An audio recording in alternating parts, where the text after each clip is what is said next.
समन्ता चक्कवालेषु अत्रा गच्छन्तु देवता सद्धम्मं मुनिराजस्स सुनन्तु सग्गमुक्खदं धम्मश्रवण कालो अयं बदन्ता धम्मश्रवण कालो अयं बदन्ता ධම්මස්සවන කාලෝ අයං බදන්තා නමෝ තස්ස භගවතු වරහතු සම්මා සම්බුද්දස්ස නමෝ තස්ස භගවතු වරහතු සම්මා සම්බුද්දස්ස නමෝ තස්ස භගවතු වරහතු සම්මා සම්බුද්දස්ස. ඒ අපගේ ශාස්ත්‍රු වූ සම්මා සම්බුදුරජාණන් වහන්සේට අප හැම දිනාගේම නමස්කාරය වේවා. සුපින්වත්නි, ඔබ හැම දිනාම අදත් ඊටාම ශ්‍රද්ධාවෙන් ධර්ම ශ්‍රවණය කරන්නටයි බණ අහන්නටයි බලාපොරොත්තු වෙන්නේ. පින්වත්නි, ඒ අපගේ ශාස්ත්‍රුන් වහන්සේ පෙන්වා දෙන පණිවිඩයට අනුව වෙනදට වඩා වැඩියෙන් අපේ ජීවිතය තුළ ධර්මයේ ගලපා ගැනීමක්, වෙනදට වඩා උනන්දුවෙන් ධර්මයේ කෙරෙහි ප්‍රසාදයක්, කැමැත්තක් හදාගන්න එක මේ කාලේ තාම වැදගත් වෙනවා. ඒක වැදගත් වෙන්න හේතු කීපයක් තියෙනවා. ධර්ම මාර්ගය අනුගමනය කිරීමේ ප්‍රතිලාභය අපට සලසා ගන්න ලැබෙන ඉතාම ස්වල්ප කාලයක් වීම අප මුහුණ දෙන බරපතල අර්බුදයක්. එතකොට මේ අර්බුදය ඉදිරියේ කොහොමද මේ කෙටි කාලීන ජීවිතය තුළ ගෘහස්ත ජීවිතයත් සමබර කරගනිමින් ආධ්‍යාත්මික ජීවිතේ කොහොමද පරිස්සම් කරගන්නේ කියන එක පිළිබඳ අපට ලොකු අර්බුදයක් තියෙනවා. නමුත් මේක සමතුලිත කරගෙන ඉදිරියට යන්න අපේ ජීවිතයේ ඊටාම හයියක්, ශක්තියක් ධර්මයේ තුලින් ගොඩනගා ගන්න අවශ්‍යයි. ඒ වගේම තමයි අතීතයේ ඇතිවෙච්ච සියලු සංස්කාරයන් අතහැර දාලා, ඒ කියන්නේ අතීත සංස්කාර අනුව දුවන ගතිය මගහැරලා අනාගත සංස්කාර මවන ගතියත් පැත්තකින් තියලා මේ ජීවිතයේ තුල අත්දකින්න ධර්මයේ තුලින් නැගී ඉන්න ගතිය අපිට ඊටාම වැදගත් දෙයක්. හරියට ගහක් වගේ වෙන්න කියලයි මම නම් යෝජනා කරන්නේ. මොකද ගහක් මැරුණු කොළවලට වැටෙන්න දෙනවා වගේ අතීත සංස්කාර සම්පූර්ණයෙන් මිහිතින් අතහැරලා දාලා වර්තමාන ජීවිතය තුළ විපස්සනා කරන ශ්‍රාවකෙක් වීම ඊටාම වැදගත් දෙයක්. දැන් අද ඔබට මේ දේශනාවෙන් අපි දේශනා කරන්නේ සම්මා දිට්ඨිය ඇති කරගන්න ධර්ම පරයයන්. සම්මා දිට්ඨිය ඇති කරගන්න විවිධාකාරී ක්‍රමවේද අපි බුද්ධ දේශනාව ඇසුරින් භාග්‍යවතුන් වහන්සේගේ ධර්මයේ තුලින් අපි දේශනා කීපයකින් මේ ප්‍රඥා නාලිකාව තුලම කතා බහ කරලා තිබෙනවා. ඒක දේශනා කීපයකින් කතා කළා. දැන් අපි මුලින්ම අර සම්මාදිට්ඨිය සම්බන්ධවත් ආකාර 16ක් පිළිබඳ පැහැදිලි කළා. දැන් මේ ආකාර 16 පිළිබඳ බොහොම හොඳ ගැඹුරු අවබෝධයක් හදාගත්ත ශ්‍රාවකයෝ අපට ඇමතුම් ලබා දෙනවා. ඉතින් ඔවුන් මුහුණ දෙන ඊළඟ බරපතල ප්‍රශ්නය තමයි, හොඳයි මේ සම්මාදිට්ඨිය හදා ගන්නවා නම් කොහොමද ඒ ධර්මකාරණා ඔස්සේ ගැඹුරට කිඳා බහින්නේ කියන එක පිළිබඳ අපින් විමසන නිසා අපි කල්පනා කළා මීට පෙර මේ සම්මාදිට්ඨිය ඇති වෙන ක්‍රම 16 විටින් විට අවස්ථාව ලැබෙන විදියට පැහැදිලි කරන්න කියලා. එතකොට අදත් අපි ඔබට දේශනා කරන්නේ එවැනි සම්මාදිට්ඨිය හදාගන්න ශ්‍රාවකෙක් සම්මාදිට්ඨිය හදාගන්න ඒ ක්‍රම 16 අතරින් එක්තරා ක්‍රමයක් ගැඹුරින් අධ්‍යයනය කරලා කොහොමද අරහත්ත්වයේ දක්වාම හිත සකස් කරගන්නේ, නැවත උපතක් කරා නොයන විදියටම ගැඹුරින් හිත සකස් කරගත්ත ශ්‍රාවක භාවයක් තුළ කොහොමද දායාද වෙන්නේ කියන කාරණේ පිළිබඳ අපි මේ මොහොතේ අදහසක් ඇති කරගන්න උත්සාහ කරමු. ඇත්තටම මේ දහම් කොටාසය අවංක ශ්‍රාවකයෙක් ජීවිතේ අවබෝධය කරා පැමිණෙන්න කැමති ශ්‍රාවකයෙක් ජීවිතේ පුහුණු කරගත්තොත් ඒ පුහුණු කරගන්ත ශ්‍රාවකයෙකුට මේ එකම එක දේශනාව වුණත් නිවන කරාම විශාල අනුග්‍රහයක් වෙනවා. මේකම එක දේශනාව වුණත් ඒ අයට උපකාරාර්ථයෙන් වැදගත් වෙනවා. මේ එකම එක දේශනාවත් යම් ශ්‍රාවකෙක් සියලු ධර්මයන් දන්නේ නැති කෙනෙක් මේ දේශනාව ඊටාම හොඳ පළල් කල්පනාවක් හදාගෙන අවංකව මේ ධර්මයේ පුහුණු කළොත් මේ එකම එක දේශනාවම එයාට එකම නිවන පිණිස උපකාර කරගන්න පුළුවන්. ඉතින් අපේ ගැටලුව තියෙන්නේ අපේ ධර්මානුධම්ම ප්‍රතිපදාවේ බරපතල අර්බුද තියෙන නිසා ප්‍රතිපදාවේ ගැටලු පවතින නිසාම අපිට නිවන් මඟ සම්බන්ධ බොහෝ අර්බුද ඇති වෙලා තියෙනවා. හුරු කරන ශ්‍රාවකයෙකුට මේ දේශනාවක් හොඳටම ප්‍රමාණවත්. අද මේ අපි පැහැදිලි කරන්නේ පින්වත්නි වේදනංච පජානාති කියන දහම් කොටාසය. ඔයිට කලින් අපි තණ්හංච පජානාති, භවංච පජානාති, ජාතිංච පජානාති, ජරා මරණංච පජානාති, කුසලංච පජානාති ආදී විවිධ කාරණා මේ සියල්ලම කතා කරන්න නැතුව ඇති. නමුත් එක එක කාරණා ඒ පිරිසගේ කැමැත්ත අනුව අපි දේශනා කරලා තියෙනවා. මේකත් සම්මාදිට්ඨිය හදාගන්න එකම පරයයක්. භවංච පජානාති, ජාතිංච පජානාති ආදී ඔක්කොම පරයයන් එක පැත්තකට තියලා අද මේ පරයයට අනුව කෙනෙක් ජීවිතේ ගලපගත්තොත් ඒ ගලප ගන්න ශ්‍රාවකයාට මේ ධර්මය තුලම මේ දහම් රැකවරණය තුලම තමන්ට විමුක්ත සිතක් උපදවා ගන්නට මේ දේශනාව උපකාර කරගන්න අපට පුළුවන්කම ලැබෙනවා. පින්වත්නි, බුදුරජාණන් වහන්සේගේ බුද්ධ දේශනාවේ තියෙනවා යතෝකෝ ආවුසෝ අරිය ශාවකෝ. දැන් මේ සම්මාදිට්ඨික සූත්‍රය වගේ දේශනාවක් දේශනා කරන සාරිපුත්ත හාමුදුරුවෝ නිසා ආවුසෝ වාදයෙන් දේශනාව ගලාගෙන යන්නේ. උන්වහන්සේ මතක් කරන යතෝකෝ ආවුසෝ අරිය ශාවකෝ වේදනංච පජානාති, වේදනා සමුදයංච පජානාති, වේදනා නිරෝධංච පජානාති, වේදනා නිරෝධගාමිනී පටිපදංච පජානාති, එත්තා වතාපිකෝ ආවුසෝ අරිය ශාවකෝ සම්මාදිට්ඨි හෝති. ආයුෂ්මතුනි, සම්මාදිට්ඨිය හදාගන්න තවත් ක්‍රමයක් තියෙනවා. ඒ ක්‍රමය අහගන්න කියලායි මතක් කරන්නේ. ඒතර සම්මාදිට්ඨිය හදාගන්න තවත් එක් ක්‍රමයක් මේක. වෙනම ක්‍රමයක්. මේකට භවංච පජානාති එකත් ඕනේ නැහැ. මේකට ජාතිංච පජානාතිත් ඕනේ නැහැ. තණ්හංච පජානාතිත් ඕනේ නැහැ. මේ එකම ක්‍රමයක් මේක. ඒතර මේ එකම ක්‍රමයෙන් දක්ෂ විදර්ශනා ඥානයක් පුහුණු කරපු ශ්‍රාවකයෙකුට තමන්ගේ ජීවිතය තුළ සම්මාදිට්ඨිය උපදවා ගන්නට, සම්මාදිට්ඨිය ඇති කර ගන්නට විශාල අනුග්‍රහයක් පිණිස මේ ධර්ම කොටාසේ පවතිනවා. එතකොට එත්තාවතාපිකෝ ආවුසෝ ආර්ය ශ්‍රාවකෝ සම්මාදිට්ඨි හෝති. ආර්ය ශ්‍රාවකයා එපමණකින්ම සම්මාදිට්ඨික වෙනවා. මොකද්ද? වේදනංච පජානාති. වේදනාව දැනගන්නවා. වේදනාව පිළිබඳ නුවණක් තියෙනවා. වේදනා සමුදයංච පජානාති. වේදනාව හට ගැනීම පිළිබඳවත් නුවණක් හදා ගන්නවා. වේදනා නිරෝධංච පජානාති. වේදනාවේ නිරුද්ධ වීම පිළිබඳවත් නුවණක් හදා ගන්නවා. වේදනා නිරෝධගාමිනී පටිපදංච පජානාති. වේදනාව නිරුද්ධ කරන ප්‍රතිපදාව පිළිබඳවත් නුවණක් හදා ගන්නවා.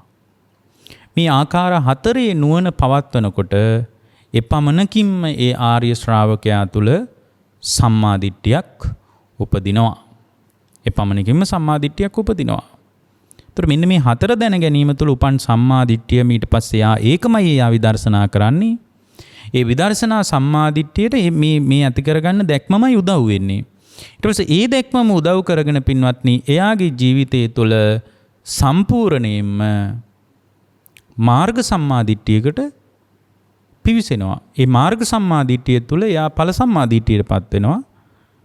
ඵල සම්මාදිට්ඨිය නිසා එයා විපස්සනා විදර්ශනා සම්මාදිට්ඨිය උපදවාගෙන ප්‍රතිවේක්ෂණ සම්මාදිට්ඨිය කරා පිවිසෙනවා.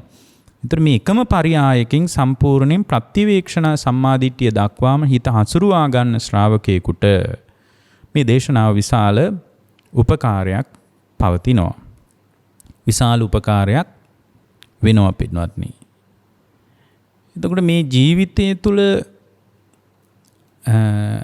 සම්මාදිට්ඨිය ගැන අපිට කියලා දෙන්නේ බොහොම ස්වල්ප පිරිසක්. මේ ලෝකේ මිත්‍යාව ගැනයි ලෝකේ වැඩි කතා බහක් තියෙන්නේ. ලෝකේ මිත්‍යාවට බර වෙච්ච ලෝකයක අපි නැවතිලා ඉන්නේ. ඒතර මිත්‍යාවට බර වෙච්ච ලෝකයක් සම්මාදිට්ඨියෙන් නැගී හිටවනවා කියන එක ලේසි පහසු වැඩක් නෙමෙයි. ඒක හැමෝටම හිතෙන දෙයක්ුත් නෙමෙයි. ඒක දක්ෂ බුද්ධ ශ්‍රාවකයෙකුට විතරයි ඒ කාරණා කෙරෙහි Tamanගේ අවධානය යොමු කරගන්න අවස්ථාව ලැබෙන්නේ. ඒතර වේදනංච පජානාති. වේදනාව දැනගන්නවා. මොනවද වේදනාව දැනගන්නේ? චෛමේ ආවසෝ වේදනා කාය. පින්වත් මහ ආයුෂ්මතුනි වේදනා කාය 6ක් තියෙනවා. මොනවද වේදනා කාය 6? චක්කු සම්පස්සජා වේදනා, සෝත සම්පස්සජා වේදනා, ගාන සම්පස්සජා වේදනා, ජීවහා සම්පස්සජා වේදනා, කාය සම්පස්සජා වේදනා, මනෝ සම්පස්සජා වේදනා. එතකොට මේ ටිකට කියනවා වේදනා කාය 6යි. එතකොට මෙන්න මේ 6 තමයි දැනගන්නේ. ඇසේ ස්පර්ශය නිසා හටගන්න වේදනාව, කනේ ස්පර්ශය ප්‍රත්‍ය කරගෙන ඇති වෙන වේදනාව, නාසයේ ස්පර්ශය නිසා ඇති වෙන වේදනාව, ජීවහා සම්පස්සජා වේදනා, දිවේ ස්පර්ශය නිසා ඇති වෙන වේදනාව, කාය සම්පස්සජා වේදනා, කයේ ස්පර්ශය නිසා ඇති වෙන වේදනාව, මනෝ සම්පස්සජා වේදනා, මනසේ ස්පර්ශය නිසා ඇති වෙන වේදනාව. මෙන්න මේ ටික තමයි මේ පුද්ගලයා දැනගන්නේ. එතකොට මේ මොකද්ද වේදනාව කියලා ධර්මයේ කතා කරන්නේ? ආරම්මණං රසං වින්දති වේදනා. අරමුණු රස විඳීම කියන අදහසින් තමයි වේදනාව කියන්නේ. මොකද්ද වේදනාව කියන්නේ? වේදනාව කියන්නේ අරමුණු රස විඳීම කියන අදහසින්. එතකොට වේදනාව ආරම්මණය කරන ආකාර තුනකින්. ඒ පුද්ගලයා වේදනාව අරමුණු කරන්නේ ආරම්මණය කරන්නේ ආකාර කීයකින්ද? තුනකින්. මොනවද ඒ ආරම්භණය කරන ආකාර තුන? සැප වේදනා, දුක් වේදනා, අදුක්කම සුඛ වේදනා. එතකොට ආරම්භණය කිරීම ආකාර තුනක් වුණාට උත්පත්ති ස්ථාන වශයෙන් ආකාර 6යි. අනේකයි අපි තේරුම් ගන්න ඕන. උත්පත්ති ස්ථාන 6 තමයි අර චෛමේ ආවසෝ වේදනා කාය කියලා කිව්වේ. උත්පත්ති ස්ථාන 6යි. චක්කු සම්පස්සජා වේදනා, සෝත සම්පස්සජා වේදනා ආදී වශයෙන් අපි මුලින් වේදනාවේ උත්පත්ති ස්ථාන 6 තමයි අපි මතක් කළේ. එතකොට වේදනාව ආරම්භණය කරන ආකාර තුනක් තියෙනවා. ඒ කියන්නේ චක්කු සම්පස්සජා වේදනාව නිසා ඇසේ ස්පර්ශයෙන් හටගත්ත වේදනාව සැප වේදනාවක් වෙන්නත් පුළුවන්, දුක් වේදනාවක් වෙන්නත් පුළුවන්, අදුක්කම සුඛ වේදනාවක් වෙන්නත් පුළුවන්. එතකොට මේ වේදනාව ආරම්භණය කරන ආකාර තුනක් තියෙනවා. එතකොට 6 තුනෙන් වැඩි කරාම 18ක් වෙනවා පින්වත්නි. එතකොට මේ 18 වැදෑරුම් වෙච්ච මේ වේදනාවේ ස්වභාවයන් පිළිබඳ තවත් ආධ්‍යාත්මික වේදනා සහ බාහිර වේදනා වශයෙන් ආකාර දෙකකට බෙදන්න පුළුවන්. 18 දෙකෙන් ආධ්‍යාත්මික වේදනා බාහිර වේදනා වශයෙන් තවත් දෙගුණයකින් වැඩි කරන්න පුළුවන්. ඒතර 18 දෙකෙන් වැඩි කරාම කීයද? ඒතර වේදනාව ආකාර 36ක් වෙනවා. ඊට පස්සේ ඒ වේදනාව තුලම පින්වත්නි ඒ පුද්ගලයා තුල අතීත වේදනාව, අනාගත වේදනාව, වර්තමාන වේදනා ආදී වශයෙන් වේදනාව 3 ආකාරයයි. එතකොට පින්වත්නි ඒක ආකාර 3කින් වැඩි කරාට පස්සේ එතන සම්පූර්ණයෙන්ම 108 වැදෑරුම් වෙනවා වේදනා. මේ විදිහට වේදනාවේ ප්‍රභේදගත වීම විදියට අපට විශාල වශයෙන් වර්ගීකරණයක්, බෙදීමක් පැහැදිලි කරගන්න පුළුවන් පින්වත්නි. එතකොට අපි දැනගන්න ඕන දෙයක් තමයි පින්වත්නි, වේදනාව නම් ස්පර්ශය ප්‍රත්‍ය කරගෙනමයි ඇති වෙන්නේ. අන වේදනාවට හේතුවක් දන්නවා දැන්. මේ දැන් සම්මාදිට්ඨිය හදාගන්න ශ්‍රාවකයෙක්ගේ සම්මාදිට්ඨියේ ප්‍රවේශය ගැනයි මේ කියන්නේ. වේදනාව ඇති වෙන්නේ මොකක් නිසාද? වේදනාව ඇති වෙන්නේ ස්පර්ශය ප්‍රත්‍ය කරගෙන. ඒකට අපි කියනවා මොකද්ද? ඒකට අපි කියනවා පස්ස සමුදයා වේදනා සමුදයෝ කියලා. ස්පර්ශය නිසා වේදනාව හට ගන්නවා. ඒතකොට ස්පර්ශය ප්‍රත්‍ය කරගෙන තමයි ඒ පුද්ගලයා තුල ඒ පුද්ගලයාට සාපේක්ෂව වේදනාවක් ජනිත වෙන්නේ. එතකොට ස්පර්ශය නිරුද්ධ වෙනකොට වේදනාව නිරුද්ධ වෙලා යනවා. ඒකට අපි කියන්නේ පස්ස නිරෝධා වේදනා නිරෝධෝ කියලා. ස්පර්ශය නිරුද්ධ වෙනකොට වේදනාව නිරුද්ධ වෙනවා. එතකොට අපි එක දෙයක් දැනගන්න ඕන. මේ වේදනංච පජානාති කියනකොට වේදනාව කියන්නේ හටගෙන නිරුද්ධ වෙන ධර්මයක් විදියටයි දැකගන්නේ. වේදනාව හටගෙන නිරුද්ධ වෙන දෙයක් විදියටයි දැනගන්නේ. ඒ දැනගන්නකොට තමයි යා තුළ සම්මාදිට්ඨිය උපදින්නේ. ඒතකොට ස්පර්ශය නිසා වේදනාව හට ගන්නවා නම් ස්පර්ශය වෙනස් වෙනකොට වේදනාව වෙනස් වෙලා යනවා. දැන් චක්කු සම්පස්සේ නිසා විදීමක් හට ගන්නවා. ඇහැයි රූපයයි ඇහි විඥානයයි තුන එකතු වීමනේ ස්පර්ශය. ඒතකොට ස්පර්ශය නිසා ඇහි විඳීමක් හට ගන්නවා. එතකොට ඇහි ස්පර්ශය ඇති වෙන්නේ පින්වත්නි ඇහැටත් රූපය හම්බ වෙලා මානසිකාර ප්‍රත්‍යයෙන් චක්කු විඥානේ පහළ වුණාම. ඒතර චක්කු විඥානේ පහළ වෙන්නේ මානසිකාරය ප්‍රත්‍ය කරගෙනනේ. ඒතර මානසිකාරය වෙනස් වෙනකොට මානසිකාර ප්‍රත්‍යයෙන් ඇති වෙන චක්කු විඥානයත් වෙනස් වෙලා යනවා. දැන් මානසිකාරය නිසා චක්කු විඥානය ඇති වෙනවා. ඒතර චක්කු විඥානය ඇති වෙනකොට මේ තුන එකතු වෙන නිසා ස්පර්ශ වෙලා විඳිනවා. ඇහෙන් විඳිනවා. මොනවද විඳින්නේ? සැප විඳිනවා. දුක් විඳීම් ඇති වෙනවා. අදුක්කම සුඛ විඳීම් ඇති වෙනවා. මධ්‍යස්ථ විඳීම් ඇති වෙනවා. ඒතර මේ විදියට ඒ පුද්ගලයා තුළ ඇති වෙන විඳීම ඒ පුද්ගලයා තුළ හට ගන්න විඳීම පින්වත්නි. ඒතර ඒ විඳීම ඇති වෙන්නේ ස්පර්ශේ ප්‍රත්‍ය කරගෙනයි. තවත් එක් විදියට කිව්වොත් ඒතර ස්පර්ශයට ඇති වෙන්න නම් මානසිකාර ප්‍රත්‍ය වෙලා තියෙනවා චක්කු විඥානේ පහළ වෙන්න. ඒතර මනසේ අවධානය වෙන පැත්තකට ගියොත් මනසේ අවධානය ගියොත් ඇහෙන ශබ්දයක් පැත්තට මනසේ අවධානය ඒ වෙලාවෙම ගියොත් ඇහෙන ශබ්දේ පැත්තට. එතකොට ශබ්දේ කියන එක ඇහැට දහුවෙන්නේ කනටද? ශබ්දය ඇහුවෙන්නේ කනට. එතකොට ඇහෙන පැත්තට මානසිකාරය ගියාම ඒ මානසිකාර ප්‍රත්‍යයෙන් ඇති වෙන්නේ සෝත විඥානයයි. එතකොට අර චක්කු විඥානය ප්‍රත්‍ය කරගෙන ඒ තුන එකතු වීම නිසා ස්පර්ශය නිසා ඇතිවෙච්ච යම් විඳීමක් තියෙනවා නම් ඒ වේදනාව විතරම නිරුද්ධ වෙලා යනවා. ඇයි? දැන් මානසිකාරය වෙන පැත්තක තියෙන්නේ. මානසිකාරය තියෙන්නේ කන පැත්තේ දැන්. කන පැත්තේ මානසිකාරය තියෙනකොට කන නිසා ඇති වෙන්නේ සෝත විඥානයයි. සෝත විඥානය ඇති වෙනකොට සෝත විඥානය ප්‍රත්‍ය කරගෙන පින්වත්නි ඒ පුද්ගලයා තුළ ඒ කියන්නේ සෝත විඥානේ ඒ මානසිකාරය ප්‍රත්‍ය කරගෙන ඒ පුද්ගලයා තුළ පින්වත්නි සෝත සම්පස්සිය ඇති වෙලා සෝත සම්පස්සජා වේදනාව ඇති වෙනවා. දැන් අර ඇහැ නිසා හටගත්ත විඳීමට දැන් මොකක්ද උනේ? ඒක නිරුද්ධ වෙලා ගියා. මොනව නිසාද? ඒක නිරුද්ධ උනේ පස්ස නිරෝධා වේදනා නිරෝධෝ. ස්පර්ශේ නිරුද්ධ වෙලා යනකොට වේදනාව නිරුද්ධ වෙලා යනවා.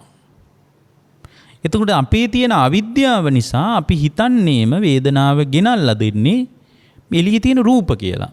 එළියේ තියෙන සද්ද කියලා. එතකොට එළියේ තියෙන ගඳ සුවඳ කියලා. වේදනාව ගෙනල්ලා දෙන්නේ එළියේ තියෙන දේවල් මේ බාහිර ලෝකෙන් වේදනාව මා කරා එනවා කියලා හිතාගෙන ඉන්නේ. පින්වත්නි වේදනාව කියලා කියන්නේ පෙරපසු නොවි ඒ මොහොතේම ස්පර්ශේ නිසා ඇති වෙන දෙයක්. එහෙම නැතු ලෝකෙන් එන දෙයක් නෙමෙයි. එතකොට මේ යථා ස්වභාවය ලෝකේ හැම තැනකින්ම දක්ෂ ශ්‍රාවකයෙකුට කර්මස්ථානයක් විදියට Tamanට අල්ල ගන්න පුළුවන්. දැන් උදාහරණයක් විදියට ගන්ඨාරයක් අපි හැමෝම ගන්ඨාරයක් අහලා තියෙනවනේ ගොඩක් දෙනෙක්. ඒතර ගන්ටාරයක් පන්සලේ ගහනකොට අපි දැන් මේ උදාහරණයක් කතා කරන්නේ. ඒතර ගන්ටාරය කියන එකේ ශබ්දය ඇති වෙන්නේ එළියෙන් ආපු දෙයක් විදියට නෙමෙයි. දැන් ගන්ටාරය ඇතුලේ තියෙන අර යකඩ කොටස බාහිර ගන්ටාරයේ බඳ කොටසේ වදිනකොට සද්දයක් ඇති වෙනවා. පෙරපසු නොවි සද්දේ හට ගන්නවා. එතකොට මේ ගන්ටාරයේ ශබ්දයේ පින්වත්නි මේ කොහෙන් හරි එළියෙන් ආපු දෙයක්ද? නෑ පින්වත්නි. එතකොට ගන්ටාරයේ ශබ්දය කියන්නේ ගන්ටාරයේ තිබ්බ එකක්ද මොකක් හරි? ගන්ටාරයේ තිබ්බෙකුත් නෙමෙයි. එහෙම නැතුව මේ ගන්ටාරේ අර ප්‍රධාන ගන්ටාරේ කොටසට ඇතුලේ තියෙන අර යකඩ කොටස වදිනකොට එහෙම නැතුව මේ ගන්ටාරේ කොහේ හරි හැංගිලා තිබ්බද මේ ශබ්දේ? නෑ. කොහෙවත් හැංගිලා තිබෙත් නෑ. ස්පර්ශයේ ප්‍රත්‍ය කරගෙන ස්පර්ශයේ හේතු කරගෙන ඒ ගන්ටාරේ හඬ මතු වුණා. එතකොට මේ ශබ්දයේ පින්වත්නි එතනම ඇති වෙලා එතනම නිරුද්ධ වෙලා ගියා. දැන් මේ ගන්ටාරේ දිහා බලාගෙන ඉන්න කෙනෙකුට කියන්න පුළුවන්ද ගන්ටාරේ යන්න අර පැත්තෙන් ආවි සද්දෙ මෙහෙට. ওই ගන්ටාරේට සද්දය ආවි උතුරු දිශාවෙන්, දකුණු දිශාවෙන්, යට දිශාවෙන්, උඩු දිශාව. එහෙම කියන්න පුළුවන්ද? බෑ පින්වත්නි. එතකොට ගන්ටාරේ ශබ්දය කියන එක ස්පර්ශේ ප්‍රත්‍ය කරගෙන ඇති වෙච්ච දෙයක්. අන්න මෙන්න මේ පරියායෙන් බලන්න පින්වත්නි. එතකොට මේ වේදනාව ගෙනල්ලා දුන්නේ එළිය දෙයක් කියලා තමයි අපිට සාමාන්‍ය ලෝකේ හිතෙන්නේ. ඒක සාමාන්‍ය ලෝකේ මිනිහෙකුට අවිද්‍යාව නිසා හිතන දෙයක් පින්වත්නි. එතකොට යා පස්සපච්චය වේදනා කියලා දන්නේ නැහැ. ස්පර්ශයේ ප්‍රත්‍ය කරගෙන වේදනාව ඇති වෙලා නැති වෙලා යනවා කියලා දන්නේ නැහැ. හරියට අර ගන්ටාරේ ස්පර්ශ වීම නිසා හඬ ඇති වෙලා නැති වෙලා යනවා වගේ හඬ එළියෙන් ආවා හෝ හඬ ගන්ටාරිය ඇතුලේ හැංගිලා තිබ්බා හෝ කියලා හොයන්න බෑනේ. ඒ වගේ එතකොට මේ හඬ ගන්ටාරයේ ශබ්දය කියන එක ඇති වෙන්නේ ස්පර්ශයේ ප්‍රත්‍ය කරගෙන. ස්පර්ශ ප්‍රත්‍යයෙන් තමයි මේ හඬ ඇති වෙන්නේ. ස්පර්ශයේ යම් වෙලාවක නිරුද්ධ වෙලා යනවාද? ස්පර්ශයේ නිරුද්ධ වෙලා යනකොට ඒ ස්පර්ශය නිසා ඇතිවෙච්ච වේදනාවත් නිරුද්ධ වෙලා යනවා. ඒ වගේ ඇහැයි රූපයයි ඇහි විඥානයයි තුන එකතු වීම නිසා පින්වත්නි වේදනාවක් හට ගන්නවා. ඊට පස්සේ ඒ ස්පර්ශය නිරුද්ධ වෙලා යනකොට වේදනාව නිරුද්ධ වෙලා යනවා. ඒතර මේ වේදනාව සාමාන්‍ය ශ්‍රාවකයෙක්ගේ වේදනාව තුල සාමාන්‍ය අසෘතවත් පෘථග්ජනයා තුල ඒ වේදනාව තුල අනුසය ධර්මයක් පෝෂණය වෙනවා. සාමාන්‍ය කෙනෙකුගේ ජීවිතය තුල සාමාන්‍ය කෙනෙකුගේ ආධ්‍යාත්මික ලෝකයේ තුල වේදනාව මුල් කරගෙන පින්වත්නි ඒ වේදනාව නිසා ඒ පුද්ගලයා තුල අනුසය ධර්මයක් වැඩෙනවා. එතකොට සැප වේදනාව හැම වෙලාවකම ඇහෙන් කනෙන් නාසයෙන් දිවෙන් කයින් මනසින් එළියේ තියෙන දෙයක් විදිහට හොයනකොට ඒ එළියේ තියෙන දෙයක් විදිහටමයි අපි අල්ලන්නේ. හොයනකොට පින්වත්නි ඒ සැප වේදනාව නිසා ඒ පුද්ගලයා තුල රාගානුසයයි පෝෂණය වෙන්නේ. යම් වෙලාවක දුක් විඳිනකොට දුක් වේදනාවක් ඇති වෙනකොට ඒ දුක් වේදනාව තුල ඒ පුද්ගලයා තුල පටිඝානුසයයි පෝෂණය වෙන්නේ. අදුක්කම සුඛ වේදනාව තුල ඒ පුද්ගලයා තුල අවිජ්ජානුසයයි පෝෂණය වෙන්නේ. ඒතර අපිට තේරෙනවා හැම සාමාන්‍ය ශ්‍රාවකයෙක් තුලම අනුසය ධර්මයක් පෝෂණය වෙනවා. රාගානුසය හෝ පටිඝානුසය හෝ අවිජ්ජානුසය පෝෂණය වෙනවා. ඕකට ලස්සන විස්තරයක් තියෙනවා චූල වේදල්ල සූත්‍රේ හොයාගෙන බලන්න. එතකොට මේ චූල වේදල්ල සූත්‍රයේ අනුසේ ධර්මයන් ක්‍රියාත්මක වීම පිළිබඳ අදහසක් තියෙනවා. ඒ වගේම හැම සැප වේදනාවක් තුළම අනුසේ ධර්මයන් ක්‍රියාත්මක වෙනවද කියලා ධම්මදින්නා රහත් තෙරණියගෙන් අහනකොට ඇයිගේ උත්තරය තමයි හැම සැප වේදනාවක් තුළම රාගානුසේ ක්‍රියාත්මක වෙන්නේ නැහැ. හැම දුක් වේදනාවක් තුළම පටිඝානුසේ ක්‍රියාත්මක වෙන්නේ නැහැ. දැන් උදාහරණයක් විදියට නිරාමිස සුඛ වේදනාව තුළ හිත රාගය කියන අනුසයට බහින්නේ නැහැ. දැන් වේදනාවේ තවත් දෙකක් තියෙනවානේ සාමිස වේදනා, නිරාමිස වේදනා කියලා. සාමිස වේදනා කියන්නේ මොකද්ද? සාමිස වේදනා කියලා කියන්නේ පංචකාමය මිශ්‍ර වෙච්ච වේදනාව. සාමිස වේදනා. නිරාමිස වේදනා කියන්නේ පංචකාමී මිශ්‍ර නොවූ වේදනාවට කියනවා නිරාමිස වේදනා කියලා.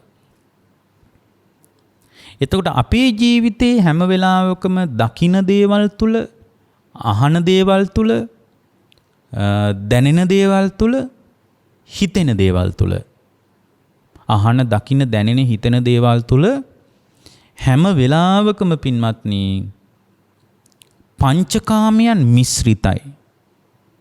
ඒතර යම් වෙලාවක පංචකාමයන් මිශ්‍රිත නැත්තම් වේදනාවක්.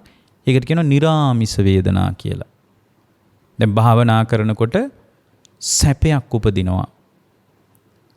ඒක සාමිසයිද? පංචකාමී මිශ්‍රයිද? නෑ. ඒක නිරාමිසයි. ඒ තුල නිරාමිස සුඛ වේදනාවක් උපදින. දැන් මේ දේශනාව අහගෙන යනකොට මේ ධර්මයේ තේරෙනවා නම් යම් ශ්‍රාවකයෙක් තුල නිරාමිස සුඛ වේදනාවක් ඇති වෙන්න පුළුවන්. ඒතකොට මේ නිරාමිස සුඛ වේදනාව ඇති වෙනකොට ඒ නිරාමිස සුඛ වේදනාව තුල හිත රාගානුසයට බහිනවද? රාගානුසයට බහින්නේ නැහැ. එතකොට මේ ධම්මදින්නාවගෙන් අහලා තියෙනවා හැම දුක් වේදනාවක් තුලම පටිඝානුසයට හිත බහිනවද? හැම දුක් වේදනාවක් තුලම පටිඝානුසයට හිත බැහැගන්නෙත් නැහැ කියනවා. යම් කෙනෙකුට පින්වත්නි එකපාර හිතෙනවා මේ ධර්මයේ දියුණු කරගන්න. ඒතකොට ධර්මයේ දියුණු කරගන්න පුදුම වීරියක් තියෙනවා. කවදාද නිකලෙස් වෙන්නේ? කවදාද නිකලෙස් වෙන්නේ කියලා මේ අධිකව වීරිය කරනවා. ඒ කවදාද නිකලෙස් වෙන්නේ කියන එක අස්සේ පින්වත්නි යම්කිසි දුක් වේදනාවක් පවතින්න පුළුවන්. හැබැයි ඒ දුක් වේදනාව තුළ පටිඝානුසයට හිත බැහැගන්නේ නැහැ කියනවා. එතන පටිඝානුසයට හිත බැහැගන්නේ නැහැ. අනෙක් සෑම දුක් වේදනාවක් තුළම හිත පටිඝය කියන අනුසය ධර්මීකුත් හිතේ පෝෂණය කරනවා. එතකොට දැන් මේ වේදනාව ගැන හැම බුද්ධ ශ්‍රාවකයෙක්ම දැනගන්න ඕනේ. එතකොට මේ ටික දැනගන්න එකට කියනවා මොකද්ද? වේදනංච පජානාති. වේදනාව දන්නවා කියලා කියනවා. එතකොට මේ සමහර වෙලාවට පින්වත්නි අපේ ජීවිතය තුළ ගුණධර්මයක් දියුණු කර ගන්නවා නම් ඒ ගුණධර්මයක් දියුණු කිරීමට වෑයම් කිරීම තුළ යම් පටිඝයක් මිශ්‍ර නොවිච්ච දුක් වේදනාවක් පවතින්න පුළුවන්. භාග්‍යවතුන් වහන්සේ වදාළේ පින්වත්නි සිහියෙන්ම මේ වේදනාවේ යථා ස්වභාවය තේරුම් ගන්න කියලයි. එතකොට මේ ලෝකේ විඳීම පිළිබඳ යම් ශ්‍රාවකයෙකුට ඊටාම පළල් සිහියක් නැති වුණොත් එහෙම ඒ පළල් සිහියක් නැති ශ්‍රාවකයා ඕනම වෙලාවක අමාරු වැටෙන්න පුළුවන්. බුද්ධ කාලේ එහෙම අමාරු වැටිච්ච අය ඕන තරම් ඉන්නවා.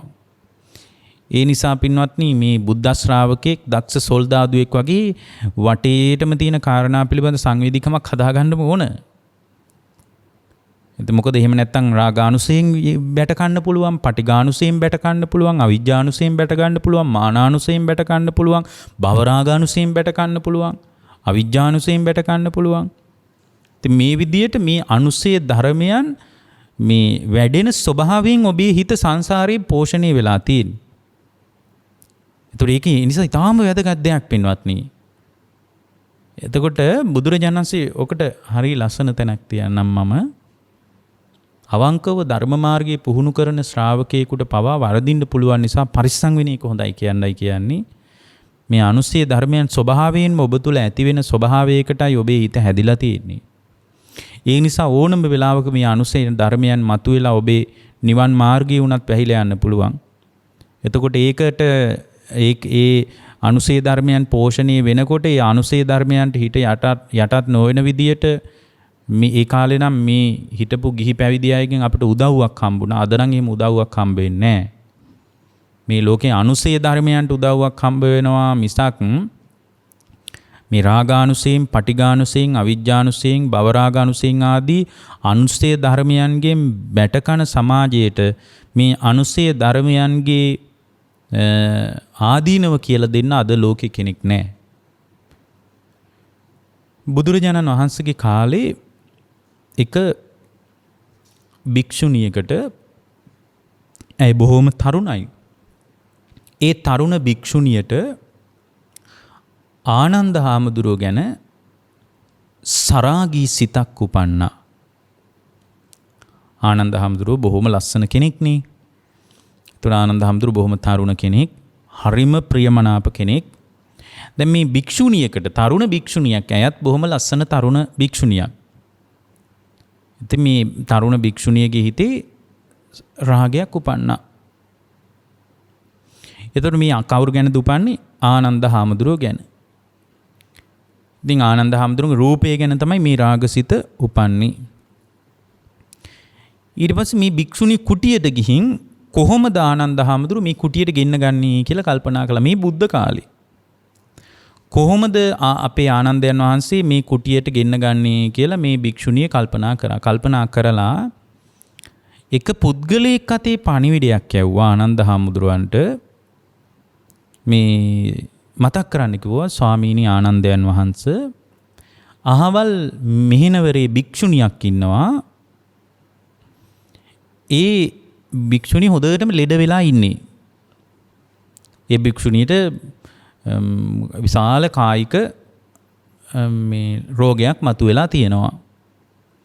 එතකොට ඒ භික්ෂුණිය හොඳටම ලෙඩ වෙලා නිසා ඒ ගැන ඔබ වහන්සේට මතක් කරන්න කියලා කිව්වා. ඔබ වහන්සේට ඒ ගැන පොඩ්ඩක් මතක් කරන්න කිව්වා. අහවල් නමින් අහවල් කුටියේ අහවල් තැන ඉන්න අහවල් භික්ෂුණිය.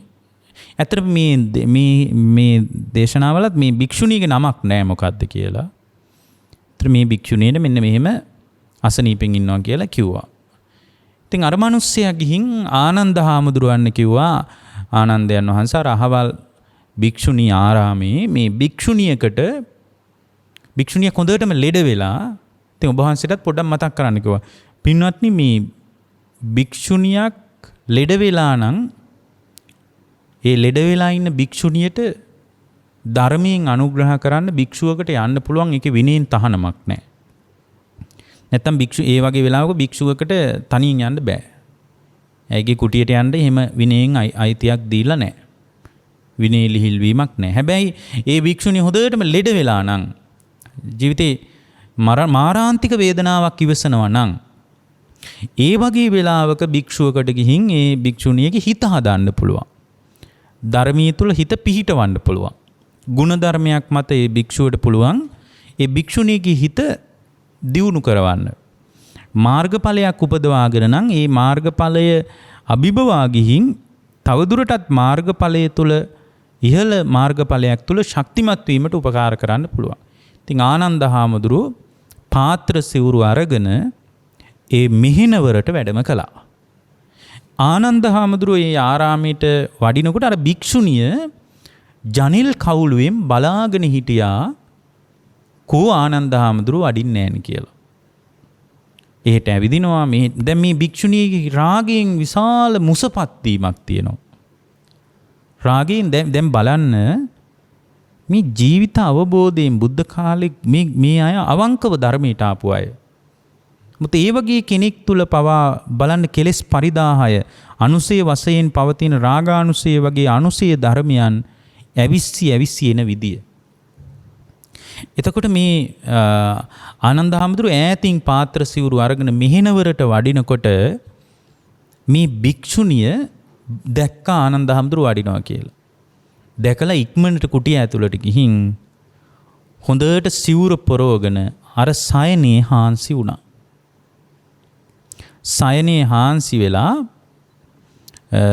සරාගී ලීලාවෙන් මේ භික්ෂුණිය සරාගී ලීලාවෙන් ඒ සයනය තුල සැතපුණා. දැන් ඇඟිලි ගැන හිටිය ආනන්ද හාමුදුරුවෝ කොයි වෙලේද වඩින්නේ කියලා. දැන් ආනන්ද හාමුදුරුවෝ ඈතින් වඩිනවා දැක්කාම මේ කුටිය පැත්තට එනවා දැක්කාම මේ භික්ෂුණිය සරාගී ලීලාවකින් සැතපුණා කියනවා. දැන් මේ විදිහට සැතපීලා ඉන්නකොට ආනන්ද හාමුදුරුවෝ ඒ කුටියට වැඩියා. හැබැයි මේ භික්ෂුණිය සැතපීලා ඉන්න ඉරියව්ව දැක්කහම ආනන්ද හාමුදුරුවෝ දැනගත්ත මේන පොට හොඳ නෑ කියලා. මේන පොට නම් ඉච්චර හොඳ නෑ කියලා දැනගත්තා. ඉතින් දැන් මේ භික්ෂුණිය ආනන්ද හාමුදුරුවන්ට පුටුවක් ලෑස්ති කරලා තිබ්බා. ඊට පස්සේ මේ බොහොම රූප සම්පන්න භික්ෂුණිය සරාගී ලීලාවෙන් සැතපුණේ. ආනන්ද හාමුදුරුවෝ ඇවිල්ලා මේ ආසනේ වාඩි වුණා. දැන් මෙතන මේ භික්ෂුවගේ සිහියත් පිරිහිලා ගියා නම් අදත් සංසාරේ සමහර වෙලාවට. ඉතින් ආනන්ද හාමුදුරුවෝ එහෙම නෑ කල්ප ලක්ෂ ගණන් පෙරම් පුරාගෙන ආපු උත්තමයෙක්නේ. එතකොට ආනන්ද හාමුදුරුවෝ දැනගත්තා මේ එන පොට නම් එච්චර හොඳ නෑ කියලා දැනගත්තා. දැනගෙන අර භික්ෂුණිය දැන් නිදාගෙන ඉන්නවා. ඉන්නකොට ආනන්ද හාමුදුරුවෝ සොයුරිය කතා කළා. සොයුරිය මේ කය ආහාරයෙන් හටගත්ත දෙයක්. මේ කය ආහාරයෙන් හටගත්ත දෙයක්.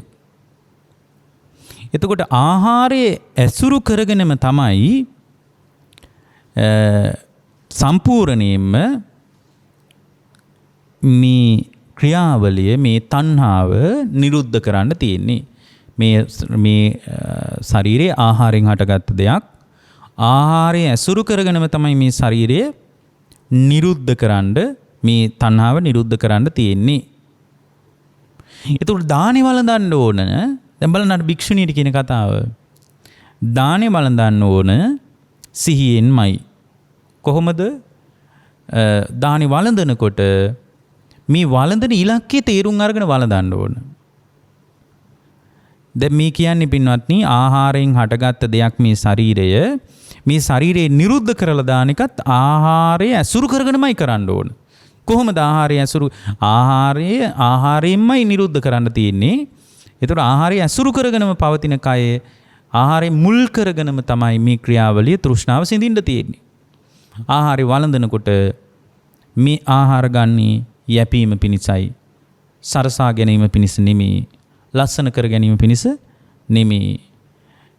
පෘෂ්ටිමත් කර ගැනීම පිණිස නෙමෙයි. පරණ වේදනා නැති කිරීමටත් අලුත් වේදනා ඇති කර නොගැනීමටත් වළඳන්නේ. බ්‍රහ්මචර්යානුග්‍රහයි ඉති පුරාණංච වේදනම් පටිහංකමිනවංච වේදනා. බඹසරට උදව්වටයි දානේ වළඳන්නේ කියලා. ඔන්න ඔය විදියට තමයි නැගණිය දානේ වළඳන්න ඕන. එතකොට නැගණිය කාලයක් ඔය විදියට දානේ වළඳනකොට අර ආහාරයේ ඇල්ම දුරු වෙලා තණ්හාව ක්ෂය වෙන්න පටන් ගන්නවා. මේ වගේ ඇස්සේ බොහොම ගැඹුරු ලස්සන කාරණාවක් තියෙනවා. නමුත් අපේ දේශනාවටත් ඍජුව සම්බන්ධයක් නැහැ මේ කියන කාරණේ. නමුත් මේක මේ අපිට මතුවෙච්ච එක ඊටාම වැදගත් කාරණයක්. ඊට පස්සේ උනාස් දෙවෙනි කාරණේ කියනවා මේ කය තෘෂ්ණාවෙන් හටගත්ත දෙයක්. මේ කය මොනවෙන් හටගත්ත දෙයක්ද? තෘෂ්ණාවෙන්. ඒ කියන්නේ මේ දුකේ සමුදය විදියට තෘෂ්ණාවයි භාග්‍යවතුන් වහන්සේ වදාළේ.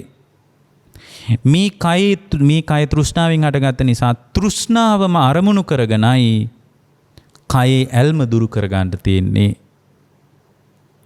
කොහොමද තෘෂ්ණාවම අරමුණු කරගෙන තෘෂ්ණාව දුරු කරන්නේ?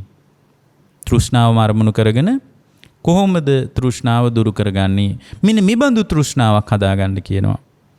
මම කවදාද රහත් වෙන්නේ? මොකද මේ භික්ෂුව මේ පුද්ගලයාට අහන්න ලැබෙනවා කියනවා අර අහවල් ආරාමයේ අහවල් භික්ෂුව අහවල් කෙනා රහත් වුණා කියලා අහන්න ලැබෙනවලු. එතකොට මේ රහත් වුණා කියලා ආරංචි වෙනකොට ඒතර අර පුද්ගලයා තුල අරහත්ත්වයට පෙම්බැඳීමක් ඇති වෙනවලු.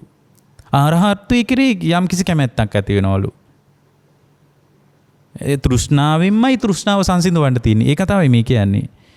මේ උන්වහන්සේ මතක් කරනවා අහවල් කෙනා ධර්ම මාර්ගයේ පූර්ණේ කරගත්ත අහවල් භික්ෂුව රහත් වුණා කියලා ආරංචි වෙනකොට ඒ අරහත්ත්වයට පෙම් බඳිනවලු. මම කවදාද රහත් වෙන්නේ? මම කවදාද අරහත්ත්වයටපත් වෙන්නේ? එතකොට ඒ පුද්ගලයා තුල තෘෂ්ණාව ඇති වෙන්නේ අරහත්ත්වයේ සම්බන්ධව කියනවා. එතකොට ඒ තෘෂ්ණාවෙන්ම තෘෂ්ණාව සංසිඳවනවා කියන්නේ ඕකටයි කියනවා. නැගණිය භාග්‍යවතුන් වහන්සේ වදාළේ මාන්නේ නිසා මේ කය හටගත්තා කියලයි. එතකොට මාන්නේ ඉලක්ක කරගෙනම මාන්නේ දුරු කරන්න ඕන කියලයි භාග්‍යවතුන් වහන්සේ වදාළේ. මොකද කොහොමද පින්වත්නි මාන්නේ නිසා හටගත්ත මේ කය මාන්නෙන් දුරු කරන්නේ? එතකොට මේක ටිකක් ලස්සන කාරණයක්. මාන්නේ නිසා හටගත්ත මේ කය මාන්නින්ම දුරු කරනවා. කොහොමද දුරු කරන්නේ? බුදුරජාණන් වහන්සේ මේ වදාළ කාරණේ දැන් ආනන්දහාර අර පුටුවේ ඉඳගෙන අර සරාගී ලීලාවෙන් ඉන භික්ෂුණියටයි මේ දේශනා කරන්නේ. මාන්නෙන් හටගත්ත මේ කය මාන්නින්මයි දුරු කරන්න තියෙන්නේ. කොහොමද දුරු කරන්නේ? එක භික්ෂුවකට හරි ධර්මී පුහුණු කරන කෙනෙකුට ආරංචි වෙනවලු අන්න අර අහවල් ආරාමයේ අහවල් නමින් හිටිය භික්ෂුව රහත් වුණා කියලා ආරංචි වෙනවලු. එතකොට අර භික්ෂුව ධර්මී පුහුණු කරන කෙනා මාන්නයක් හදා ගන්නවලු. කොහොමද? මාන්නේ නසනවලු. කොහොමද හදාන්නේ? උන්වහන්සේට පුළුවන් නම් ඇයි මට බැරි? උන්වහන්සේට පුළුවන් නම් මටත් පුළුවන්. මොකද මට බැරි? ඔන්න ඕකටයි නැගණිය මාන්නේ නිසා මේ හටගත්ත කය මාන්නේ ඉලක්ක කරගෙනම මාන්නේ දුරු කරනවා කියලා කියන්නේ. ඇයි උන්වහන්සේට පුළුවන් නම් මට බැරි කියලා මාන්නයක් හදා ගන්නවලු. හැබැයි නැගණිය බලන්න හරි කරුණාවෙන් කියන්නේ. හැබැයි නැගණිය මේ කය මෛතුනෙන් හටගත් එකක්. මෛතුන සේවනයෙන් මේ කය හටගෙන තියෙන්නේ. එතකොට මෛතුන සේවනයෙන් හටගත්ත මේ කය භාග්‍යවතුන් වහන්සේ කවදාවත් වදාළේ නෑ මෛතුන සේවනයෙන් අයින් කරන්න පුළුවන් කියලා. දැන් මුල් කාලේ තෘෂ්ණාව සම්බන්ධවත් භාග්‍යවතුන් වහන්සේ බඳු කාරණයක් පැහැදිලි කරා. මාන්නය සම්බන්ධවත් ඒ බඳු කාරණයක්. ආහාරය සම්බන්ධවත් ඒ බඳු කාරණයක්. හැබැයි නැගණිය අහගන්න කියනවා. භාග්‍යවතුන් වහන්සේ කවදාවත් මේ කය මෛතුන සේවනයෙන් හටගත්ත කයක් මෛතුන සේවනයෙන්ම සම්පූර්ණයෙන්ම දුරු කරන්න පුළුවන් කියලා වදාළේ නෑ. භාග්‍යවතුන් වහන්සේ වදාළේ මෛතුන සේවනයෙන් හටගත්ත මේ කය මෛතුන සේවනයේට අයිති කරුණු නැසීමෙන් කරුණු නැති කිරීමෙන් අයින් කරන්න පුළුවන් දෙයක් කියලා. මෙහෙම කියනකොට අර භික්ෂුණිය දැනගත්තා ආනන්ද හාමුදුරුවෝ මගේ හිත දැනගත්තා කියලා. ඉක්මනින් නැගිටලා ආනන්ද හාමුදුරුවන්ට වැඳලා අනී ස්වාමීනි මට සමා වෙන්න කියලා වැඳලා තියෙනවා. හැබැයි උන්වහන්සේ මතක් කරනවා නැගණිය ඔබේ හිත මේ ඔබේ අකුසල් සිත ඔබව නසා දාන්න දෙන්න එපා. අකුසල් සිතට ඔබව නසා දාන්න දෙන්න එපා. හැබැයි මේ ආයතින් සංවරයට එන එක ආර්ය ශාසනයට අභිවෘද්ධියක්.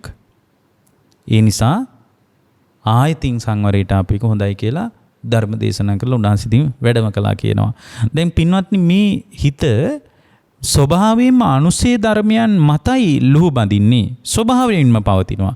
අනුසේ ධර්මයන් අමුතුවෙන් ඇති කරගන්න ඇඟිල්ලෙන් එන කවදාවත් උගන්වන්න ඕනේ නැහැ. එතකොට අපි මතක තියාගන්න ඕන අපි යම් සැප වේදනාවක් විඳිනකොට ඇහින් කනින් නාසයෙන් දිවෙන් කයින් මනසෙන් සැප වේදනාවක් විඳිනකොට ඒ වේදනාව තුළ රාගය කියලා අනුසය ධර්මයක් පෝෂණය වෙනවා. දුක් වේදනාව විඳිනකොට ඒ දුක් වේදනාව තුළ පටිඝය කියන අනුසය ධර්මයක් පෝෂණය වෙනවා. ඊට පස්සේ අදුක්කම සුඛ වේදනාවක් තුළ අවිද්‍යාව කියන අනුසයක් පෝෂණය වෙනවා.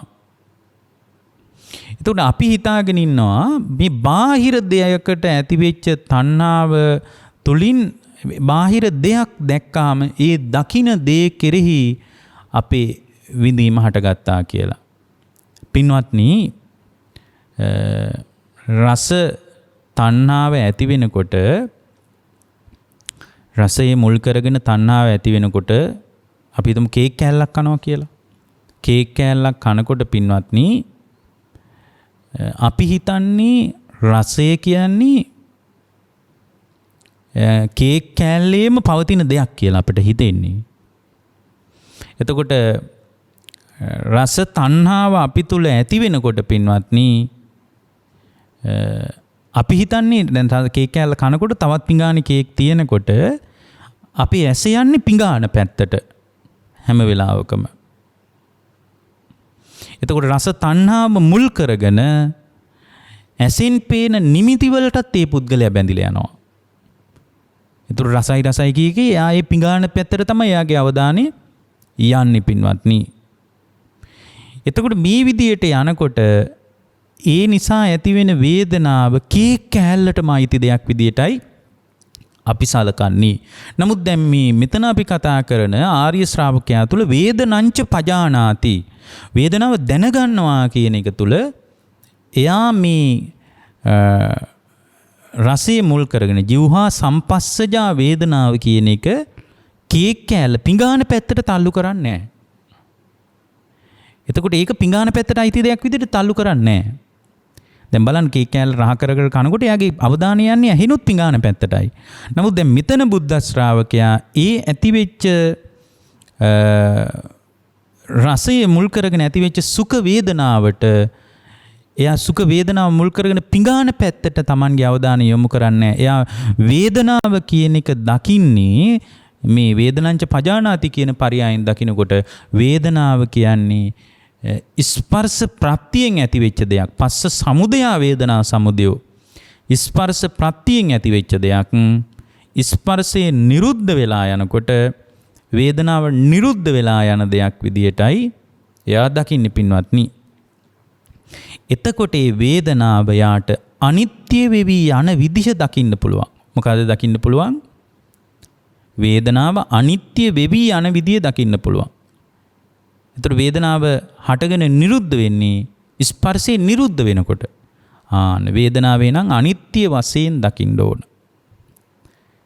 ඒතර මේ වේදනාව එහෙනම් බුද්ධ ශ්‍රාවකෙක් නිවන් මඟ අදහස් කරන මේ වේදනංච පජානාති, වේදනා සමුදයංච පජානාති, වේදනා නිරෝධංච පජානාති, වේදනා නිරෝධගාමිනී පටිපදංච පජානාති අයං උච්චතාවුසෝ සම්මාදිට්ඨි කියන පරයයන් මේ කාරණය තේරුම් ගන්න ශ්‍රාවකෙක් නම් පින්වත්නි ඒ ශ්‍රාවකයා තමන් තුළ ඇතිවෙන වේදනාව අනිත්‍ය වශයෙන් දකින්න ඕන. එතකොට මේ අනිත්‍ය වශයෙන් වේදනාව දකිනකොට ඒ වේදනාව ඒ කියන්නේ එහෙමනම් අර ස්පර්ශපත්තියෙන් වේදනාව ඇති වෙනවා නම් ස්පර්ශේ වෙනස් වෙනකොට ස්පර්ශෙත් ඉතින් ආකාර 6ක්ම තියෙනවනේ. ඒතර ස්පර්ශේ එහෙට මෙහෙට පෙරලෙනකොට ඒ ස්පර්ශේ පෙරලීම මුල් කරගෙන එයාගේ වේදනාවත් පෙරලෙනවා කියලා දැනගන්නවා. යා වේදනාව අනිත්‍ය වශයෙන් දකිනවා. ඊට පස්සේ මේ වේදනාව අනිත්‍ය නිසා අනිත්‍ය වෙච්ච වේදනාවක් තුළ දුකක් පවතිනවා. අනිත්‍ය නම් දුකයිනේ පින්වත්නි. අනිත්‍ය නිසා ඇතිවෙන වේදනාව අනිත්‍ය නම් යම් සැප වේදනාවක් ඇති වුණා මේ සැප වේදනාව අනිත්‍ය ස්වභාවයටයි. ඇයි අනිත්‍ය ස්වභාවයටයිද? වේදනාව සකස් වෙච්ච දෙයක්. හේතු ප්‍රත්‍යයන්ගෙන් හැදිච්ච දෙයක්. වේදනාව දෙවියෙක් කරලා දුන්නා නෙමෙයි. වේදනාව කේක් කෑල්ලෙම තිබ්බ දෙයක් නෙමෙයි. කේක් කෑල්ල නිසාම වේදනාව ඇති වුණා නෙමෙයි. එතකොට සාමාන්‍ය අසුරුතවත් පෘථග්ජනයා හිතන්නේ මේ රස වේදනාව න රස වේදනාව කේක් කෑල්ලට අයිති දෙයක් කියලා. ඊට පස්සේ එයා ඇහිනුත් කේක් කෑල්ල පැත්තට තමයි තමන්ගේ අවධානය යොමු කරගන්නේ. ඊට පස්සේ කේක් කෑල්ල දිහා බලාගෙන කේක් කෑල්ල පිඟාන පැත්ත දිහා බලාගෙන දිවෙන් රහ විඳිනවා. එයාට තේරෙන්නේ නැහැ මේ කතාව. එතකොට වේදනාව කියන්නේ ස්පර්ශේ ප්‍රත්‍ය කරගෙන දිවත් මේ රසයත් ජීවහා විඥානයත් පහළ වෙලා මානසිකාරයේ මැදිහත් වෙලා ජීවහා විඥානයත් පහළ වෙලා තමයි මේ දිව මුල් කරගෙන සුඛාස්වාදයක් ඇති උනේ කියලායි දැන් මේ ශ්‍රාවකයා දකින්නේ. ඒතකොට එයා දන්නවා මානසිකාර ප්‍රත්‍යයෙන් ජීවහා විඥානය ඇති වෙනකොට මානසිකාරය ආයෙත් ඇහැ පැත්තට ගියොත් ඊට පස්සේ අර දිව සම්බන්ධව ඇති වෙච්ච වේදනාව ඊට පස්සේ කොහෙටද යන්නේ? චක්කු සම්පස්සජ වේදනාවට හැරෙනවා. එහෙමනම් අර එතකොට දිව නිසා කේක් කෑල්ල කනකොට ඇති වෙච්ච සුඛාස්වාදයට දැන් මොකද උනේ? කොහෙටද ගියේ? එතනම නිරුද්ධයි. හරියට අර මුලින් අපි කිව්වේ ගන්ටාරේ ගහනකොට ශබ්දය ඇති වෙනවා. ඒ ශබ්දය එතනම නිරුද්ධ වෙලා යනවා. කොහෙද ගියේ කියලා ශබ්දය හොයන්න පුළුවන්ද කොහෙවත්? ශබ්දය හොයන්න බෑ. ඒ වගේ වේදනාව අනිත්‍ය වෙලා යන ස්වභාවයට අයිති දෙයක්. ඇහෙන් කනින් නාසයෙන් දිවෙන් කයින් මනසින් මොන ආයතනින් ඔබ වින්දත් ඒ වේදනාව අනිත්‍ය ස්වභාවයට අයිති දෙයක්.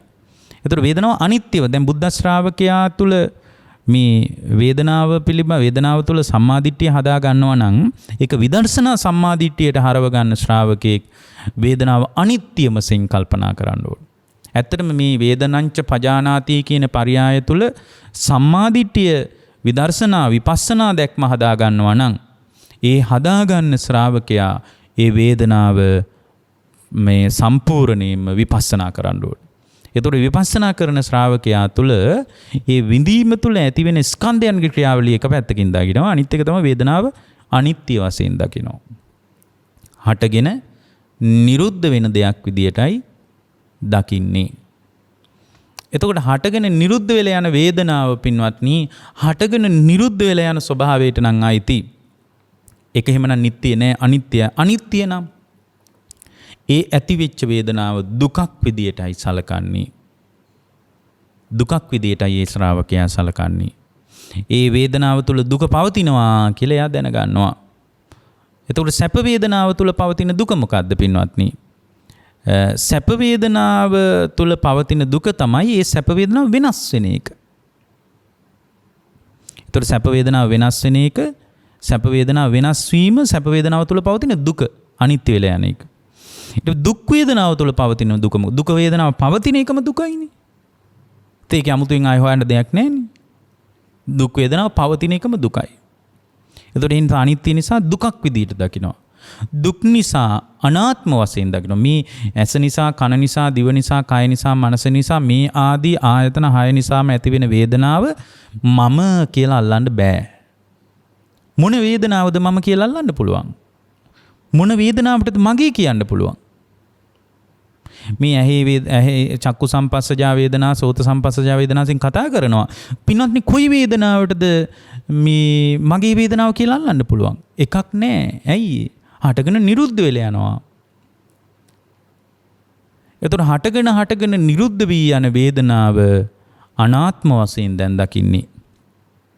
අනාත්ම වශයෙන් දකින ශ්‍රාවකයා තුළ වේදනාව සම්පූර්ණයෙන් වේදනාව පිළිබඳ අනබිරතියක් උපදවා ගන්න ඕන. අනබිරතියක් උපදවා ගන්නවා කියලා කියන්නේ පින්වත්නි මේ වේදනාව තුළ ඇලෙන්න දෙයක්. මේ වේදනාව තුළ කලකිරීමමයි වටින්නේ. අනබිරතියක්. කලකිරීමක්මයි වටින්නේ. ඇයි? මේ වේදනාව ඇති වෙනවා නැති වෙනවා, ඇති වෙනවා නැති වෙනවා. ඇතිවි නැතිවි යනවා. ඒ නිසා මේ වේදනාව පිළිබඳ අනබිරතියක් උපදවා ගැනීමයි වටින්නේ. ඊට පස්සේ ශ්‍රාවකයා කල්පනා කළ යුතුයි මේ වේදනාව සම්බන්ධ විරාගයක් උපදවා ගැනීමමයි වටින්නේ. නොඇලිය යුතු දෙයක් විදියටයි. මොකද මේ සැප වේදනාව පස්සේ ලුහු බැඳලා, දුක් වේදනාව පස්සේ ලුහු බැඳලා මේ විටක සතර අපායේ, විටක പ്രേත ලෝකවල, විටක මනුස්ස ලෝකවල, විටක හිඟන්නෙක් විදියට, විටක මහ මුහුදේ මාළුවෙක් විදියට, විටක දෙවියෙක් විදියට, විටක බල්ලෙක් විදියට මේ විදියට මේ සැප වේදනාව පස්සේ ලුහු බැඳීම නිසා මොන සානම් සාංසාරික දුක්ඛ ස්කන්ධයකට මුහුණ දුන්නාද කියලා දැන් වේදනාව සම්බන්ධ විරාගයක් උපදව ගන්නවා. නොඇලිය යුතු දෙයක් විදියටයි දැන් වේදනාව මේ ශ්‍රාවකයා දකින්නේ පින්වත්නි. වේදනාව සම්බන්ධ නොඇලිය යුතු දෙයක් විදියටයි දකින්නේ. එතකොට නොඇලිය යුතු දෙයක් විදියට දකින ශ්‍රාවකයා තුළ වේදනාව සම්බන්ධව පින්වත්නි නිරෝධයක් දකින්න පටන් ගන්නවා. නිරෝධයක් කියන්නේ මේ වේදනාව නිවි යන දෙයක්, නිරුද්ධ වී යන දෙයක් විදියටයි දකින්නේ. ඇයි අර පස්ස නිරෝධෝ වේදනා නිරෝධ, පස්ස නිරෝධා වේදනා නිරෝධෝ. ස්පර්ශය නිරුද්ධ වෙනකොට වේදනාව නිරුද්ධ වෙනවා. එතකොට ඒක දැක ගන්න අවස්ථාව තමයි මේ නිරුද්ධ වී යන දෙයක්, නිවි යන දෙයක් හටගත් තැනම නිවිල යනවා. එතකොට මේ හටගත් තැනමයි වේදනාව නිවෙන්නේ. ආය වෙන තැනකට ගිහින් නිවෙනවා නෙමෙයි. එතනම නිවිල යනවා. හරියට අර ගන්ටාරයේ කතාවම ආයෙත් මම කියනවා. ගන්ටාරයේ ගහනකොට ශබ්දය ඇහෙනකොට ඒ ශබ්දයේ ස්පර්ශය නිසා ඇති වෙලා එතනම නිරුද්ධ වෙලා යනවා වගේ නිවි යන දෙයක්. නිවුණට පස්සේ කොහෙද ගියේ කියලා අතන තියෙනවා මෙතන තියෙනවා කියලා අල්ලන්න බැරි දෙයක්. එතනම නිරුද්ධ වී යන දෙයක්. නිරෝධයක් දකිමින් නිවි යන දෙයක් විදියට ආ වේදනාව දකිනවා. පටිනිස්සග්ග වශයෙන්. පටිනිස්සග්ග වශයෙන් කියන්නේ ඒකට ධර්මයේ තියෙනවා පහාන සංඥා කියලා. වේදනාව කියන්නේ සම්පූර්ණයෙන්ම අතහැරිය යුතු දෙයක් විදියටයි දැන් මේ ශ්‍රාවකයා දකින්නේ. එතකොට යා පළල් දැක්මකට එනවා. මොකද්ද? මේ බාහිර ලෝකයේ ස්පර්ශය නිසා විඳිනවා. මට මේ රූපය තමයි වේදනාව ගෙනත් දුන්නේ. මට මේ ශබ්දය තමයි මේ සුඛාස්වාදය ගෙනත් දුන්නේ. එතකොට මේ සුඛාස්වාදයේ ගෙනත් දුන්න නිසා මම මේ රූපයට කැමතියි කියලා රූප තණ්හාවක් හදා ගන්නවා සාමාන්‍ය මිනිස්සේ. මේ ශබ්දය තමයි මට මේ සුඛාස්වාදයේ ගෙනත් දුන්නේ කියලා ශබ්ද තණ්හාවක් හදා ගන්නවා. එතකොට මේ ශබ්ද තණ්හාව නිසා ඒ පුද්ගලයා ශබ්දයේ පිළිබඳ පරිශන කරනවා, ශබ්දයේ පිළිබඳ ගවේෂණය කරනවා, ශබ්දය හොයනවා, ශබ්දයට බැඳිලා යනවා, ශබ්දයේ කෙරෙහි චන්දරාගයක් හදා ගන්නවා. ඒතර එයා හිතන්නේම මේ සුඛාස්වාදයේ ශබ්දේ නිසා ඇති වුණා. තමන් තුළ සුඛාස්වාදයක් ඇති වෙනකොට ඒ සුඛාස්වාදයේ ගෙනත් දුන්න ශබ්දයටයි බැඳින්නේ. ඔක්කොම ශබ්ද වලට බැඳින්නේ නැහැ. තමන් තුළ සුඛාස්වාදයක් ඇති වෙනකොට ඒ සුඛාස්වාදයේ ගෙනත් දුන්න රූපයක් තියෙනවනම් ඒ රූපයටයි බැඳෙන්නේ. තමන් යම් දෙයක් කනකොට යම් සුඛාස්වාදයක් ගෙනත් දුන්නා නම් ඒ සුඛ ආස්වාදයට බැඳෙනකොට ඒ සුඛ ආස්වාදයට බැඳිලා යනකොට ඒ සුඛ ආස්වාදේ නිසා ඒ සැප වේදනාව නිසා පින්වත්නි ඒ සැප වේදනාව ගෙනත් දුන්න කැමට බැඳිලා යනවා. දිව මුල් කරගෙන ජීවහා සම්පස්සජා වේදනාවක් ඇති වෙනකොට දිව නිසා ඇතිවෙච්ච වේදනාව නිසා එයාගේ ජීවිතය තුළ එයා ඒ සුඛාස්වාදයේ ගෙනත් දුන්න කෑමටයි බැඳෙන්නේ. එතකොට එයාට යම් සුඛාස්වාදයක් ගෙනත් දුන්නේ නැත්නම් ගෙනත් දෙන්නේ නැති වෙලාවට එයාට රස තණ්හාවක් උපදින්නේ නැහැ පින්වත්නි. එතකොට හැම වෙලාවකම ඇස කන නාසය දිවකය මනස කියන ආයතන 6 හරහා එයාගේ අභ්‍යන්තරය තුල ඇතිවෙන අභ්‍යන්තර ක්‍රියාවලිය තුල ඇතිවෙන සම්පූර්ණ මේ හේතු ප්‍රත්‍යයන් නිසා ගැට ගැහි යන ක්‍රියාවලිය තුල සුඛාස්වාදයක් ඇති වෙනකොට අන්නේ සුඛාස්වාදයේ ගෙනත් දුන්න රූපයේ කෙරෙහි රූප තණ්හාවක් හදා ගන්නවා, ශබ්ද තණ්හාවක් හදා ගන්නවා, ගන්ධ තණ්හාවක් හදා ගන්නවා, රස තණ්හාවක් හදා ගන්නවා, පොට්ටබ්බ තණ්හාවක් හදා ගන්නවා, ධම්ම තණ්හාවක් හදා ගන්නවා. ඒතර ඒ සුඛ ආස්වාදයේ ගෙනත් දුන්නේ ඒ සැප වේදනාව, ඒ සැප විඳීම ගෙනත් දුන්නේ එළියේ තියෙන රූපයක් කියලාමයි හිතෙන්නේ. පින්වත්නි, එහෙම හිතුවට මෙතන දැන් වේදනාව පිළිබඳ විදර්ශනාව පැත්තට දැක්ම හදා ගන්න ශ්‍රාවකෙක් දැනගන්නවා මේ රූපවල තියෙන එක නෙමෙයි. බලාගෙන යද්දී මම මේ එළියේ තියෙන දෙයකට මට මේ විඳීම ඇති කරලා දුන්නා කියලා හිතුවට මගේම පංචස්කන්ධ ලෝකයේ තුලයි විඳීම හටගන්නේ. මගේම පංචස්කන්ධ ලෝකයක් කෙරෙහි තමයි මගේ තණ්හාව පවතින. එළියේ තියෙන රූපයක් ගෙනත් දුන්න සුඛ ආස්වාදයක් නැහැ.